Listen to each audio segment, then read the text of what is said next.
বাবা আমি আসবো। আরে না আসিস নি, অল্প একটু কাজ আছে, কাজ সারি উঠে আসছে আমি। না বাবা আমি আসি। এই আসিস নে। আহ! আরে কি হইলো? তাহলে চিন্তা কর, আমি বললাম নিচে নামিস নে। পায়খানা উঠে গিয়েছে। আরে আল্লাহ রে, এ পাকাটা কি করলি? ওঠ ওঠ, চল বাড়িতে চল। একটা বারের জন্যই তো আমার কথা শুনবি, হ্যাঁ? কান্দিস নে, বয় কেনে বয়, দেখি ঘটটুক কাটেছে। ছাড়ো তুমি, জুতা কিনে দেওয়ার খোঁজ নেই, আবার দরদ দেখাতে আসছি। আগে আমার জুতা কিনে দিবা, না হলে আমি ভাত খাবো না। আচ্ছা ঠিক আছে, দাঁড়া দেখি স্যান্ডেল পাই নাকি। ভিক্ষে করা ছাড়া উপায় নেই। মুনি, এই দেখ তো স্যান্ডেল নিয়ে আইছি। নতুন স্যান্ডেল আপা খুব সুন্দর হয়েছে। যা এবার ভাত খাগা। আচ্ছা ও যদি জানতে পারে জুতাটা আমি। এই মিশন, ওটা তোর জুতা না? হ্যাঁ ভাইয়া, এটা তো আমার জুতা। এমনি দাঁড়াও ভাই, তুমি এই জুতা কোথায় পেলে? ভাই এই জুতা তো আমার বাবা কিনে দিয়েছে।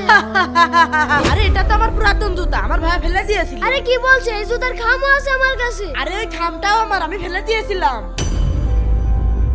এই তোর কি এভাবে বলা ঠিক হলো? ও তো অনেক কষ্ট পেলো।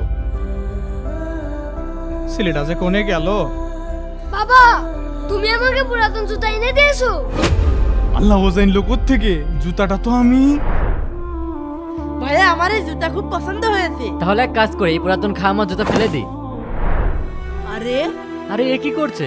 ভাই আমি এই পুরাতন জুতা নিয়ে গেলাম। আচ্ছা ঠিক আছে, নিয়ে যান। ভালোই হলো, পুরাতন জুতা নিয়ে গেল। ধরা পড়ে গেলাম, এখন আমি কি বলবো? আব্দুল্লাওয়াল, এই দেখ এটা আমার জুতার খাম। আমি তো তখন তোর সাথে আর কি করছিলাম, আর ওই জুতা তোর বাবাই কিনে দিয়েছে। ভাইয়া সত্যি? ঠিক আছে মিশন ভাই।